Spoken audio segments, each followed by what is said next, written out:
मज़हर अब्बास साहब, मसला ये है कि सिफारतकारी का ऑप्शन भी हम पहले अपना चुके हैं। तिजारत हमारी टोटली अभी बंद है। फिर हम काइनेटिक ऑपरेशन इससे पहले भी और अब भी हो रहा है।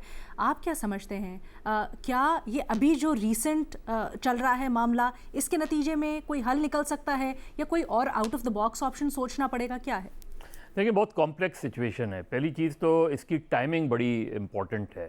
अफ़गानिस्तान ने उस टाइम पर अटैक किया या फायरिंग के वाक़यात हुए जब ईरान की टॉक्स हो रही हैं, और हमें उस कॉन्टेक्स्ट को कभी भी नज़रअंदाज नहीं करना चाहिए। वो मुज़ाकरात अगर नाकाम होते हैं तो उसका स्पिल ओवर बहुत बुरा हो सकता है और हमें उस पर नज़र रखनी चाहिए। तो ऐसी उसमें कहीं ना कहीं ये नज़र आता है कि अफ़गानिस्तान के पीछे भी कुछ क़ुव्वतें हैं जो अफ़गानिस्तान में या अफ़गानिस्तान को पाकिस्तान के ख़िलाफ़ इस्तेमाल कर सकती हैं। दूसरी बात ये कि हमारा ज़ाहिर है, बिल्कुल ये बात ठीक है कि जहाँ तक जंग का मामला है तो अफ़गानिस्तान और पाकिस्तान का कोई मैच नहीं है जंग का। लेकिन जो जिस तरह यहाँ TTP और दूसरी प्रॉक्सीज़ हैं अफ़गान तालिबान की, वो पाकिस्तान की इंटरनल सिक्योरिटी के लिए बड़ा ख़तरा हैं। और यहाँ मादी में भी हमने देखा है कि यहाँ जो वाक़यात हुए हैं उसमें चाहे TTP हो या दूसरी ऑफशूट्स उनकी जो ऑर्गेनाइजेशंस हैं, क्योंकि तालिबान के अफ़गानिस्तान में आने के बाद, और सिर्फ यही नहीं, पहले भी जब आए थे उसके बाद बहुत सी जो उनकी प्रॉक्सीज़ थी वो खड़ी हुई। उन्होंने बहुत से, जहाँ आपने देखा कि जब अफ़गानिस्तान में अमेरिका आया था तो जो सारा स्पिल ओवर हुआ था, सिर्फ मैं पहली उसकी बात नहीं कर रहा, 9/11 के बाद, चाहे वो तालिबान की क़यादत हो चाहे वो अलकायदा की क़यादत हो, वो सब के सब पाकिस्तान आ गए। और पाकिस्तान में फिर जो कुछ हुआ वो हमें 2002 से याद रखना चाहिए कि जो सुसाइड बॉम्बिंग हैं, किलिंग्स हैं, टारगेट किलिंग्स हैं, वो बहुत ज़्यादा हुई हैं। तो ये कहना अफ़गान तालिबान का कि TTP का हमसे कोई ताल्लुक़ नहीं है, ये तो बहुत से लोग तो पहले दिन से ये कहते थे कि ये एक ही हैं। अलबत्ता उस वक्त हमारी रियासत का नुक्ता नज़र मुख्तलिफ था। ये अच्छा है कि आज रियासत का नुक्ता नज़र ये है कि TTP और अफ़गान तालिबान एक हैं। उसमें जो सबसे ज़्यादा इससे मुतासर हो रहे हैं वो देखें हमारी, क्योंकि एक ट्रिकी सिचुएशन है। हम एक तरफ जो TTP का सिचुएशन है, अफ़गान तालिबान हैं, दूसरी तरफ बलूचिस्तान की सूरत हाल है, तीसरी तरफ आपके ईस्टर्न बॉर्डर है। और ऐसे में अगर इस ईरान वाला जो कॉन्फ्लिक्ट है वो अगर कहीं रिज़ॉल्व नहीं होता और वहाँ कोई ऐसी सूरत हाल बनती है तो पाकिस्तान की जो इंटरनल और कौमी सलामती की सूरत हाल है उस पर हमें बहुत ज़रूरत है कौमी यकजहती की। और इसके लिए, क्योंकि खैबर पख्तूनख्वा सबसे ज़्यादा मुतासर है इससे, और आज से नहीं, साल से मुतासर है। तो अफ़गान तालिबान की तरफ से अगर वो मुज़ाकरात या किसी के बकौल कि उनके जहन में कहीं ना कहीं ये बैठा हुआ है कि हमने 2 सुपर पावर्स को शिकस्त दी, विदाउट रियलाइजिंग कि वो उन 2 सुपर पावर को शिकस्त दे नहीं सकते थे without the support of Pakistan. वो कहीं उनके जो प्रॉक्सीज़ हैं उनका ख्याल है कि अगर अफ़गानिस्तान में तालिबान आ सकते हैं तो पाकिस्तान में इस तरह की हुकूमत क्यों नहीं आ सकती या इस तरह का निज़ाम क्यों नहीं आ सकता। ये उसकी बुनियाद है। ये जो पूरा कॉन्फ्लिक्ट है उसकी बुनियाद ये है। आप देख लें मादी में जो खैबर पख्तूनख्वा या ट्राइबल एरियाज़ में जिस तरह के ग्रुप्स खड़े हुए, जिस तरह की चीज़ें हुई पाकिस्तान में, सेक्टेरियन राइट्स, ड्रग्स, आर्म्स, ये सारी चीज़ें, ये सारे स्पिल ओवर्स हैं अफ़गानिस्तान की सूरत हाल के। तो आज ये जो सिचुएशन है ये हमारे लिए बहुत अलार्मिंग है इस सिचुएशन को, और ज़ाहिर है पाकिस्तान ने इसका जवाब देना था और पाकिस्तान ने इसका जवाब दिया। ये कॉन्फ्लिक्ट इतनी जल्दी रिजॉल्व होने वाला नहीं है। अच्छा। क्योंकि अफ़गानिस्तान के तालिबान के पास और कुछ है नहीं, वहाँ दुनिया उन्हें रिकग्नाइज़ नहीं करती। वो अपने मुल्क में कोई इस तरह के इक़दामात, इस तरह के रिफॉर्म्स, इकनॉमिक रिफॉर्म या दूसरी चीज़ें कर नहीं रहे। तो वो मुसलसल एक जंगी सूरत हाल में है। ये हमारे लिए बहुत सोचने का मकाम है। और मैं तो टू बी वेरी ऑनेस्ट, और मैं चाहूँगा मोहम्मद अली साहब या कोई अगर इसका जवाब दे सके, मेरे लिए आज भी $1 मिलियन क्वेश्चन ये है, ये सूरत हाल ख़राब कैसे हुई। अच्छा। ये 2000 जो अफ़गानिस्तान के तालिबान दोबारा आए दोहा मुआहदे के बाद, ऐसा क्या हुआ कि जिसके बाद ये ताल्लुकात तकरीबन जो है पॉइंट ऑफ नो रिटर्न पर आ गए हैं। एब्सोल्युटली। उमर चीमा साहब, ब्रेक से पहले बाकी तज्जियाकारों की आपने राय भी जानी। सर, आपसे जानना चाहते हैं, इस वक्त जो सिचुएशन बनी हुई है, आप इसका क्या सलूशन देखते हैं? क्या ये जो अस्करी कार्रवाइयाँ हैं ये इसी तरह से जारी रहेंगी, इसके ज़रिए ही प्रेशर डाला जाएगा, या आप समझते हैं इसका कोई सिफारती हल भी है जिसकी तरफ गौर करना होगा?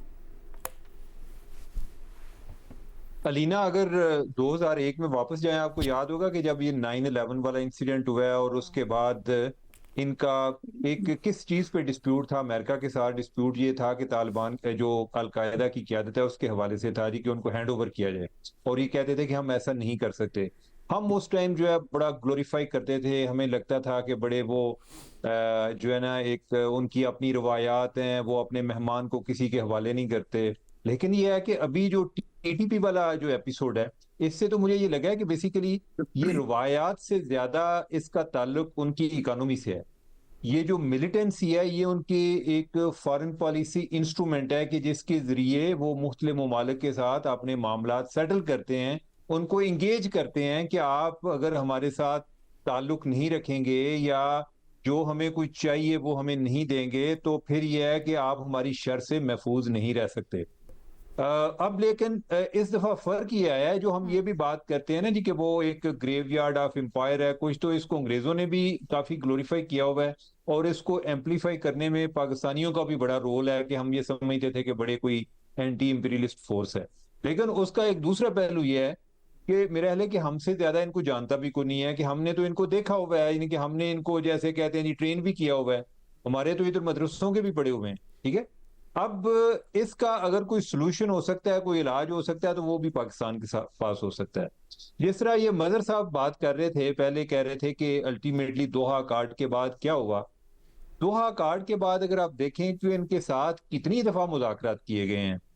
पहले इनको पाकिस्तान ने खुद ऑफर की कि आप इनको रीसेटल कर लें, जो आपके टीटीपी वाले हैं, इनको ले जाएं काबुल से भी दूसरी साइड पे जाके उधर गजनी में इनको रिलोकेट कर दें, उधर बात कर दें। ये पाकिस्तान की तरफ मुंह करके ना देखें, ये इधर आए ना, आप इनको रखें, लेकिन ये पाकिस्तान नहीं आने चाहिए। लेकिन इन्हें ये डर भी था कि ये गैर से जीते हैं और हमारे पास भी बहुत ज्यादा पैसे नहीं है, ये पैसे भी ले जाएंगे और ये करेंगे भी कुछ नहीं। फिर बाद में हमारे मिडल ईस्टर्न कंट्री, उन्होंने पैसे भी दिए और उन्होंने कहा कि आप उधर बात करें। इनिशियली इन्होंने कोई 2000 फैमिलीज को उधर बात करना था उसी प्रोग्राम के तहत। लेकिन बाद में जब उस मुल्क ने भी इनको पूछा कि जब इन्होंने मजीद पैसे मांगे, तो उन्होंने पूछा कि भाई पहले जो है उनका तो हिसाब दो, कितनी कौन सी 2000 फैमिलीज आपने बात की हैं। तो इनके पास कुछ नहीं था। तो इनका तरीका है ये पैसे बटोरने का, इनका स्टाइल है, इनकी ये वार इकोनॉमी है। और अब ये है कि पाकिस्तान के पास मेरा ख्याल है कि जो हम एक ऑप्शन एग्जॉस्ट कर सकते थे वो हमने किए हैं, कि एक डिप्लोमेटिकली देखिए, हम वार में जाना और वार की जो मेमोरीज रहती है ना, इनको फेड होते बहुत दहाइयां लगती हैं। ठीक है, तो वार में जाना एक इंतहाई स्टेप होता है, बहुत, यानी कि ये उस टाइम होता है जब आपके लिए चीजें नागुज़ीर हो जाती हैं, यानी कि आपका उनके मुल्क में जाकर उनके ठिकानों पर हमला करना, ये एक एक्सट्रीम स्टेप है। तो इससे अंदाजा लगाएं कि पाकिस्तान जो है, इसने कितने कौन सा ऑप्शन है जो एग्जॉस्ट नहीं किया इनको इंगेज करने के लिए, इनको इन्वॉल्व करने के लिए। लेकिन अब इनका क्या होता था, ये कहते थे कि मसला ये है कि अगर हम टीटीपी वाले, अगर हम इनको कंट्रोल करेंगे आपके कहने पे, तो ये दाइश के साथ मिल जाएंगे। अब उनका अपना दाइश के साथ मसला है, लेकिन हमारा मसला जो है वो तो टीटीपी है। ठीक है, और दूसरा, ये टीटीपी को एज अ स्ट्रेटजिक एसेट के तौर पर ही इस्तेमाल करना चाहते थे।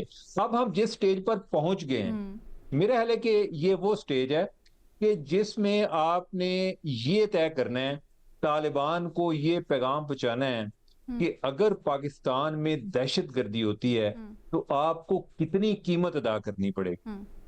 वो कीमत जो कि तालिबान नहीं अदा कर सकते, अगर आप उनको उस स्टेज पर लेकर जाएंगे, तो फिर वो एक डेटरेंस वो शो करेंगे, फिर वो इनको कंट्रोल करेंगे।